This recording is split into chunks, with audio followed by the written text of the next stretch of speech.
चलो तो hello everyone, welcome to entry commerce academy. क्या हाल चाल है क्लास 12th। तो अब जो है वो इकोनॉमिक्स का जो आपका सब्जेक्ट है उससे रिलेटेड सीरीज़ मैं अपने यूट्यूब चैनल के ऊपर स्टार्ट कर रही हूँ। तो हमारा इकोनॉमिक्स दो पार्ट में डिवाइडेड है, Indian economics and macro economics. तो अब इंडियन कहो या मैक्रो, जितने भी चैप्टर्स हैं उन सारे चैप्टर्स की डिटेल वीडियो जो है वो मेरे यूट्यूब चैनल पर आने वाली है। और सिर्फ वीडियो नहीं आने वाली हैं, नोट्स भी जो है वो मैं आप लोगों को अवेलेबल करवा दूँगी मेरे यूट्यूब के डिस्क्रिप्शन बॉक्स में, वहाँ से जाकर के ले लेना। और प्लस जितना भी हम बोर्ड के ऊपर काम करेंगे, जो भी हमारी समरी बनेगी, उस समरी की स्कैन कॉपी भी मैं आपको अवेलेबल करवा दूँगी। ठीक है, ये सब कहाँ मिल जाएगी आपको? मेरे यूट्यूब के डिस्क्रिप्शन बॉक्स में। तो अब उसके लिए आपको क्या करना है, अगर आपको मेरे साथ इकोनॉमिक्स करनी है तो मेरी चैनल को सब्सक्राइब करो, लाइक करो और अपने दोस्तों के साथ शेयर करो। ठीक है, इतना मैं अपनी तरफ से आपको ट्रस्ट दिलवा सकती हूँ कि अगर आप लोगों ने इकोनॉमिक्स के लिए मेरी चैनल को फॉलो करा, मेरी नोट्स को फॉलो करा, तो आपका इकोनॉमिक्स का रिजल्ट 100% है। ठीक है, और जो बच्चे मुझे इंस्टाग्राम पे फॉलो कर रहे हैं, और जैसे जैसे मेरी एक रील थी इंडियन इकोनॉमिक्स की और मैक्रो इकोनॉमिक्स की शॉर्ट नोट्स को लेकर के, तो उसके लिए जो है वो बच्चे आ रहे हैं, उसको डिमांड कर रहे हैं। तो वो तो अब ऑटोमेशन वहाँ पर बंद हो गया है ना। ये शॉर्ट नोट्स तो मैंने बोर्ड के पेपर के टाइम पे डाली थी, तो बेटा वो तुमको वहाँ से नहीं मिलेगी। अगर आपको वो चाहिए तो आप मेरे टेलीग्राम चैनल पे चले जाओ, वहाँ पर से आपको ये चीज़ मिल जाएगी। ठीक है, बट अगर हमारा एग्ज़ाम 2026 है तो 2026 एग्ज़ाम के लिए डिटेल वीडियोस पहले आप देखो, डिटेल नोट्स को आप पढ़ो, ताकि ये जो शॉर्ट नोट्स हैं वो आपको एग्ज़ाम के टाइम पे डबल बेनिफिट करेगी। ठीक है, ताकि हमारे पास क्या है, जब चैप्टर्स की थरो नॉलेज होगी ना, तो शॉर्ट नोट्स से हम क्विकली रिकैप कर सकते हैं, है ना। तो ये शॉर्ट नोट्स क्या आपको लगता है कि बोर्ड के पेपर के टाइम पे आप लोगों के लिए मैं फिर से ऑटोमेशन नहीं करवाऊंगी? 100% करवा दूंगी। फिर भी आप मेरी टेलीग्राम चैनल पे जाकर के इसको डाउनलोड कर सकते हो। ठीक है, चलो अब स्टार्ट करते हैं, बहुत हो गई बातें, अब स्टार्ट करते हैं। हमारा जो चैप्टर है Indian economy on the eve of independence. तो सबसे पहले हम जो है वो बुक ले रहे हैं इंडियन इकोनॉमी की, उसके अंदर से हमारा जो फर्स्ट चैप्टर है Indian economy on the eve of independence, उसके बारे में बात कर लेते हैं। तो आपको क्या लगता है कि जब हम आज़ाद हुए उस टाइम पे हमारी इंडियन इकोनॉमी की हालत कैसी थी? बता दो कैसी रही होगी। क्या ये ब्रिटिशर्स जो हमारे ऊपर इतने टाइम से रूल कर रहे थे, 200 साल से रूल कर रहे थे, आपको लगता है कि इन्होंने इंडिया का कोई भी डेवलपमेंट करा होगा? नहीं करा होगा ना। तो इंडिपेंडेंस के टाइम पे जो हमारे पास इंडियन इकोनॉमी आई, वो कैसी इकोनॉमी आई? बैकवर्ड इकोनॉमी, बिल्कुल कोई भी डेवलपमेंट नहीं।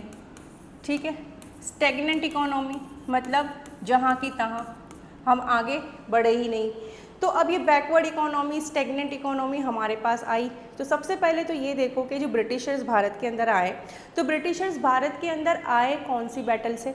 तो बैटल को आपको याद रखना पड़ेगा, और ये बहुत ज़रूरी है हमारे लिए यहाँ कि ब्रिटिशर्स अगर हमारे इंडिया में आए तो वो कौन सी बैटल से आए, कौन सी बैटल उन लोगों के लिए फाउंडेशन बनी? Battle of Plassey. ठीक है, ये बैटल ऑफ प्लासी हुआ और ब्रिटिशर्स इंडिया के अंदर एंट्री मारी। ठीक है, तो बैटल ऑफ प्लासी जो है वो फाउंडेशन बन गया किसके लिए? Foundation for Britishers to rule over India. वाह भाई वाह। तो बैटल ऑफ प्लासी को तो देखो भूलना ही नहीं चाहिए आप लोगों को। बैटल ऑफ प्लासी हुआ कब? 1757 में। ठीक है, और ये होते ही ब्रिटिशर्स भारत के अंदर घुस गए और उन्होंने हमारी कंट्री के ऊपर 200 साल रूल करा। और रूल तो करा ही करा, अपनी कंट्री ब्रिटेन को प्रॉस्पर करा, बहुत आगे बढ़ाया, और इंडिया को जो है वो क्या कर दिया? बैकवर्ड कर दिया, स्टेगनेंट कर दिया, कहीं से कोई भी डेवलपमेंट हमें देखने को नहीं मिला। ठीक है, चलो अब हम नेक्स्ट टॉपिक ले लेते हैं, before the advent of British rule. तो ब्रिटिशर्स के आने से पहले हमारी इंडियन इकोनॉमी कैसी इकोनॉमी थी? तो हम सबको पता है कि इन लोगों के आने से पहले हमारी इंडियन इकोनॉमी जो है वो प्रॉस्पर इकोनॉमी थी, डेवलपमेंट के स्टेज पे थी, ग्रोथ कर रही थी, इंटरनेशनल मार्केट में हमारे प्रोडक्ट्स की डिमांड बहुत ज़्यादा थी। तो ये सब जो पॉजिटिव थिंग्स थी वो ब्रिटिशर्स के आने से पहले थी। ठीक है, तो हम यहाँ पर देख लेते हैं कैसी इकोनॉमी थी हमारी इनके आने से पहले। Prosperous economy. ठीक है, प्रॉस्परस इकोनॉमी में हमारे पॉइंट क्या बनते हैं? Independent and self reliant economy थी हमारी। क्लियर? चलो नेक्स्ट जो है वो कैसी इकोनॉमी थी हमारी, अग्रेरियन इकोनॉमी थी। अब अग्रेरियन इकोनॉमी का क्या मतलब होता है, मेजर सोर्स ऑफ लाइवलीहुड जो है वो लोगों का कहाँ से आ रहा है, एग्रीकल्चर सेक्टर से। मेजर सोर्स ऑफ लाइवलीहुड अगर आपका एग्रीकल्चर सेक्टर से आ रहा है, दैट मीन्स आपकी इकोनॉमी जो है वो कैसी इकोनॉमी है, अग्रेरियन इकोनॉमी। तो ये तो आज की तारीख में भी मेजर सोर्स ऑफ लाइवलीहुड जो है वो इंडिया में एग्रीकल्चर सेक्टर से ही लोगों का आ रहा है, ठीक है। और तीसरा हमारा क्या था point, well known handicraft industry, ठीक है। हमारे पास क्या थी, वेल नोन हैंडीक्राफ्ट इंडस्ट्री। अब ये जो हैंडीक्राफ्ट इंडस्ट्री है उसके अंदर डिमांड किस चीज़ की थी, सिल्क एंड कॉटन टेक्सटाइल की डिमांड थी, ठीक है। उसके बाद हमारे जो आर्टिसंस थे, क्राफ्ट पर्सन्स थे, उनके थ्रू बनाए हुए प्रोडक्ट्स की डिमांड थी। तो जितने भी हमारी ये प्रीशियस मेटल्स हैं एंड स्टोन्स हैं उसके काम की डिमांड बहुत ज़्यादा थी, ठीक है। नेक्स्ट हमारे जो प्रोडक्ट की क्वालिटी क्या थी, फाइन क्वालिटी ऑफ प्रोडक्ट थी।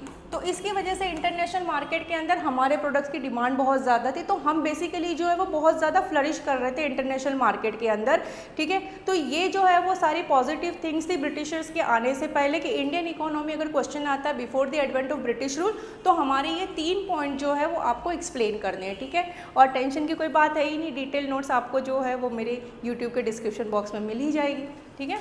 चलो नेक्स्ट अब ले लेते हैं लो level of per capita income. देखो अब ये भी जानना बहुत ज़रूरी है, अगर मैं बात कर रही हूँ कि किसी भी कंट्री की मुझे अगर इकोनॉमिक कंडीशन को जानना है ना, तो इकोनॉमिक कंडीशन को जानने के लिए बेटे आपको वहाँ की 2 चीज़ आप जान लो।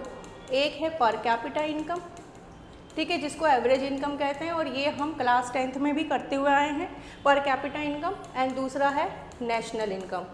तो अगर आपने किसी भी कंट्री की पर कैपिटा इनकम और नेशनल इनकम का पता कर लिया, इनके डेटा को निकाल लिया, तो उस कंट्री की इकोनॉमिक कंडीशन क्या है उसके बारे में आपको पता चल जाएगा, ठीक है। अब हम बात करते हैं इंडिया की पर कैपिटा इनकम के बारे में या नेशनल इनकम के बारे में। तो यहाँ पर जो ब्रिटिश गवर्नमेंट थी, ब्रिटिश गवर्नमेंट को क्या लेना देना है इंडिया की पर कैपिटा इनकम कितनी है या नेशनल इनकम कितनी है, तो उनके थ्रू तो कोई भी सिंसियर अटेम्प्ट नहीं हुए, ठीक है। तो यहाँ पर हमारा एक पॉइंट क्या बनेगा कि ब्रिटिश गवर्नमेंट के through no sincere attempt were made, ठीक है। इनको कोई मतलब नहीं है कि इंडिया में कितनी नेशनल इनकम है या पर कैपिटा इनकम है, इंडिया की इकोनॉमिक कंडीशन क्या है उससे इनको कोई लेना देना नहीं है। बट कुछ इंडिविजुअल्स, कुछ एक्सपर्ट्स थे जिन्होंने इंडिया की पर कैपिटा इनकम को मेजर करा। तो उन एक्सपर्ट्स के नाम जानना आप लोगों के लिए ज़रूरी है, क्योंकि यहाँ से जो है वो हमारा MCQ का क्वेश्चन बनता है, ठीक है। तो इन एक्सपर्ट्स के नाम क्या हैं, एक हैं दादा भाई नौरोजी, ठीक है, दूसरे फिंडले श्रीदास, तीसरा विलियम डिग्बी। नेक्स्ट आ जाते हैं VKRV राव और RC देसाई, ठीक है। तो इन लोगों ने जो है वो इंडिया की नेशनल इनकम को काउंट करने में कंट्रीब्यूशन करा है, ठीक है। बट इसके अंदर जो है VKRV राव की रिपोर्ट को जो है वो सिग्निफिकेंट माना गया है, ठीक है, इनको बहुत ज़्यादा इम्पॉर्टेंट माना गया है। तो यहाँ से अगर हमारा MCQ का क्वेश्चन आ जाता है कि यहाँ पर जो है वो किसकी रिपोर्ट को जो है वो सिग्निफिकेंट माना गया है, अगर हम बात नेशनल इनकम की या पर कैपिटा इनकम की करते हैं तो VKRV राव की है, ठीक है। अदरवाइज़ अगर तुम्हें MCQ के अंदर सबके नाम दिख रहे हैं तो वहाँ पर जो है वो आपका आंसर बनता है all of the above. But अगर सिग्निफिकेंट वर्ड दिखता है तो उसका आंसर है VKRV राव, ठीक है। तो हर माइनर डिटेल में लेने की कोशिश कर रही हूँ ताकि आप लोगों को जो है वो MCQ का मार्क्स भी कट नहीं होना चाहिए। देखो अब जो है वो हम आ गए हैं एग्रीकल्चर सेक्टर्स के ऊपर। अब एग्रीकल्चर सेक्टर्स जो है वो बहुत इंपॉर्टेंट है, बिकॉज यहाँ से बहुत बार क्वेश्चन आया हुआ है, और एग्रीकल्चर सेक्टर्स जो है वो हमें समझना इसलिए भी ज़रूरी है कि अगर हम बात करते हैं कि on the eve of independence हमारा एग्रीकल्चर सेक्टर जो है वो कैसा हमें मिला है, इंस्पाइट ऑफ दैट कि मेजर सोर्स ऑफ लाइवलीहुड जो है वो लोगों का एग्रीकल्चर सेक्टर से ही आ रहा है, लेकिन फिर भी हमें जो है वो एग्रीकल्चर सेक्टर जो है वो कैसा देखने को मिला है, स्टेगनेंट देखने को मिला है, ठीक है। बैकवर्ड देखने को मिला है। तो ऐसे क्या रीजंस हैं कि एग्रीकल्चर सेक्टर जो है वो स्टेगनेंट है, वो बैकवर्ड है? तो रीजंस क्या है? सबसे first reason and primary reason जिसको कहा गया है वो है लैंड सेटलमेंट सिस्टम। ठीक है, प्राइमरी रीज़न क्या है स्टेगनेशन का? Land settlement system. तो ये तुम्हारा यहाँ से भी एक MCQ का क्वेश्चन बन जाता है कि अगर बात आ जाती है कि what are the primary reason for stagnation in agriculture, तो वो हमारा कौन सा हो जाता है?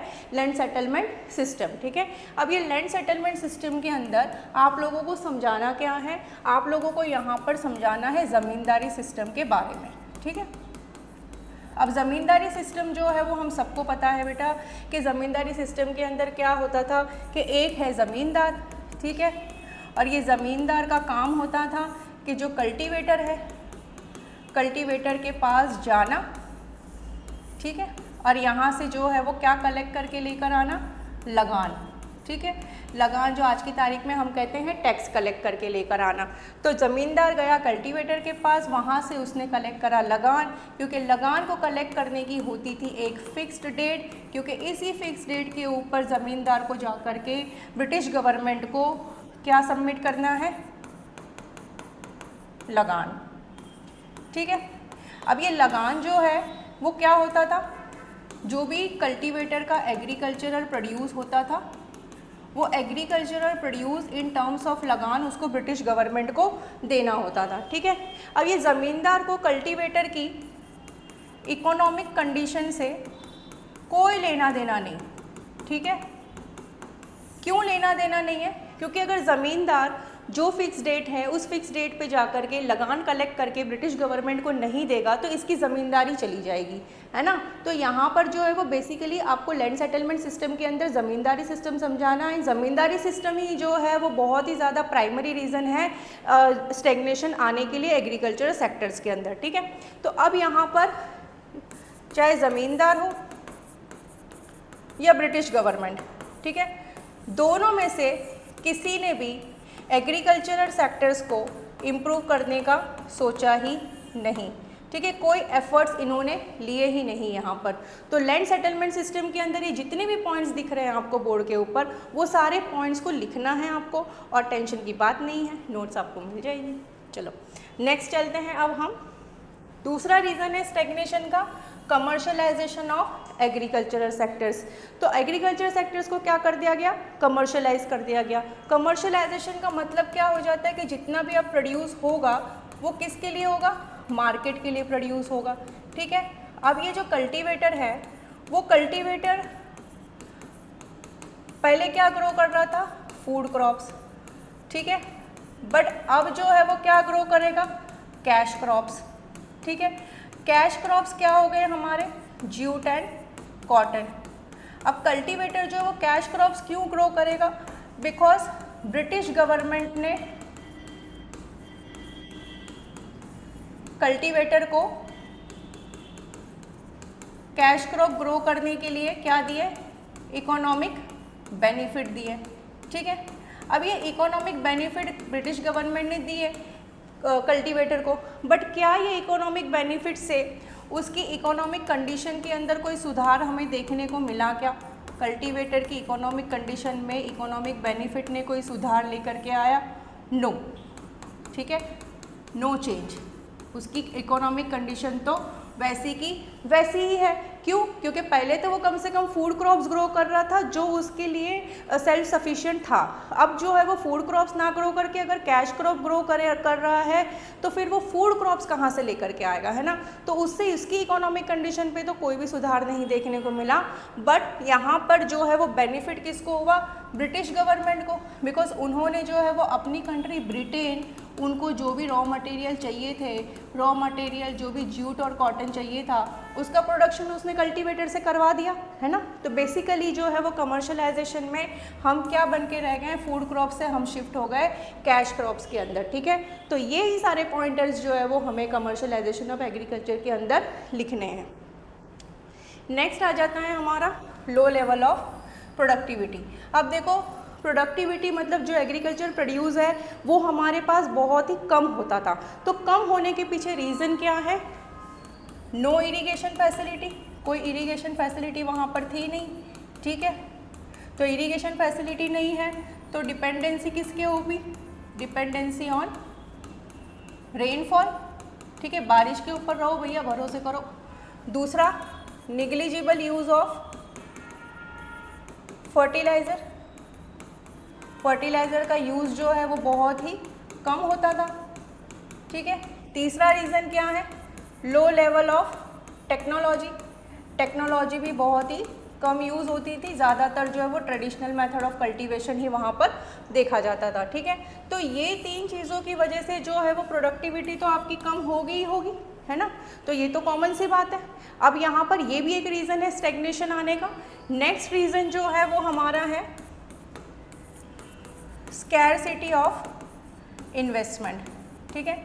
अब हमें इन्वेस्टमेंट भी क्या देखने को मिला, स्कैरसिटी। तो देखो भैया ऐसा है कि कल्टीवेटर्स की कोई इकोनॉमिक कंडीशन इतनी अच्छी तो है नहीं कि वो एग्रीकल्चर सेक्टर्स के अंदर इन्वेस्टमेंट कर दे खुद से, है ना। और ब्रिटिश गवर्नमेंट जो है वो बिल्कुल इंटरेस्टेड है नहीं कि एग्रीकल्चर सेक्टर्स के अंदर इन्वेस्टमेंट कर दे। तो यहाँ पर जो है वो स्कैरसिटी ऑफ इन्वेस्टमेंट हमें पर्टिकुलरली जो है वो कौन से एरिया में देखने को मिली है। जैसे अगर टेरेस फार्मिंग की बात करें तो टेरेसिंग के अंदर हमें स्कैरसिटी ऑफ इन्वेस्टमेंट है। देन उसके बाद ड्रेनेज के अंदर जो है वो हमें स्कैरसिटी ऑफ इन्वेस्टमेंट देखने को मिली है। फ्लड कंट्रोल के लिए अगर हमें इन्वेस्टमेंट करनी है तो वहाँ पर हमारे पास इन्वेस्टमेंट नहीं है। तो ये सारे एरिया के अंदर हमें जो है वो स्कैरसिटी ऑफ इन्वेस्टमेंट देखने को मिली है, ठीक है। और नेक्स्ट आ जाता है हमारा कि कुछ फार्मर्स हैं, कुछ फार्मर्स जो कि शिफ्ट कर गए कहाँ पर, food crops to cash crop पे, ठीक है। और नेक्स्ट आ जाता है हमारा कि लार्ज सेक्शन ऑफ टेनेंट की बात करें, लार्ज सेक्शन ऑफ टेनेंट कहो या हम स्मॉल फार्मर्स कहो या हम शेयर क्रॉपर्स जिसको कहते हैं, तो इन तीनों के पास तो ना ही कोई रिसोर्सेस है बेटा, कोई रिसोर्सेस नहीं है, ठीक है, ना ही कोई टेक्नोलॉजी है और ना इनके पास इंसेंटिव्स है कि वो जो है वो इन्वेस्ट कर दे एग्रीकल्चर सेक्टर्स के अंदर, ठीक है ना। कोई भी सरकार की तरफ से इंसेंटिव्स भी नहीं मिल रहा था कि वो स्कैरसिटी ऑफ इन्वेस्टमेंट अगर हो रही तो वहाँ पर वो इन्वेस्टमेंट कर दे। तो ये जो है वो हमारी 4 बेसिक रीज़न है जो कि हमारा किससे रिलेटेड है, रीजन्स फॉर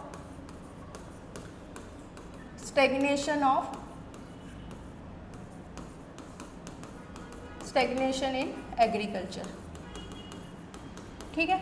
तो 4 रीज़न हमारे अगर आपने अच्छे से कर लिए, इसका मतलब है कि आपका जो है ये क्वेश्चन अगर reasons for stagnation in agriculture sectors जो कि हाईली एक्सपेक्टेड है वो आएगा ही आएगा, तो आपका यहाँ पर ये आंसर रेडी हो गया। फटाफट मेरे साथ बताओ कि क्या 4 रीज़न थे। एक तो तुम्हारा था क्या, लैंड सेटलमेंट सिस्टम, ठीक है। लैंड सेटलमेंट सिस्टम में क्या समझाओगे, चलो चलो बताओ, अब तो तुमको समझ में आ गया होगा। यहाँ पर हम समझाएंगे ज़मींदारी सिस्टम के बारे में, ठीक है। उसके बाद हम बात करेंगे लगान के बारे में, ठीक है। उसके बाद हम बात करेंगे लगान की फिक्स डेट होती थी उसके बारे में, ठीक है। सारे पॉइंट्स लिखने हैं। देन आ गया हमारा कमर्शलाइजेशन ऑफ एग्रीकल्चर, जहाँ पर हम फूड क्रॉप से कहाँ पर शिफ्ट हो गए, कैश क्रॉप। कौन से हमारे, jute and cotton. Jute and cotton किसके लिए प्रोड्यूस कर रहे थे हम, ब्रिटिशर्स के लिए, ठीक है। इससे बेनिफिट किसको हुआ, ब्रिटिशर को हुआ। इससे फार्मर की इकोनॉमिक कंडीशन में कोई भी चेंज नहीं देखने को हमें मिला। तो यहाँ पर हम क्या लिख लेते हैं, no change in economic condition of farmer, ठीक है। नेक्स्ट आ जाता है लो लेवल ऑफ प्रोडक्टिविटी। हमारी प्रोडक्टिविटी जो है वो क्या हो गई, कम हो गई। तो लो लेवल ऑफ प्रोडक्टिविटी के पीछे रीज़न क्या है, no irrigation facility, no technology, no negligible use of fertiliser, ठीक है। तो इसकी वजह से जो है वो लो लेवल ऑफ प्रोडक्टिविटी तो होनी है। देन आ जाती है हमारी स्कैरसिटी ऑफ इन्वेस्टमेंट। तो स्कैरसिटी ऑफ इन्वेस्टमेंट की स्कैरसिटी सबसे ज़्यादा जो है वो हमें क्या देखने को मिली है, टेरेस फार्मिंग के अंदर, फ्लड कंट्रोल के अंदर, ड्रेनेज के अंदर, ठीक है। और बाकी जो है वो मैंने तुम लोगों को सारा कुछ समझाया ही है। तो ये जो है वो तुम्हारे 4 पॉइंट है जो तुम्हारे अच्छे से एक्सप्लेन करते हैं reasons for stagnation in agricultural sectors. तो यहाँ पर हमने जो है वो एक वीडियो के अंदर तुम लोगों को जितना मैंने समझाया है बस उसको अच्छे से कर लो। नोट्स आपको यूट्यूब के डिस्क्रिप्शन बॉक्स में आ जाएगी। और जितने भी साउंड जिसने आपको डिस्टर्ब करा है, अब मैं उसका कुछ कर नहीं पा रही हूँ, देखती हूँ इसका क्या कर सकते हैं, तो उसको आप इग्नोर कर देना। Thank you so much. If you like the video, share the video, subscribe my channel and follow for more. Thank you so much.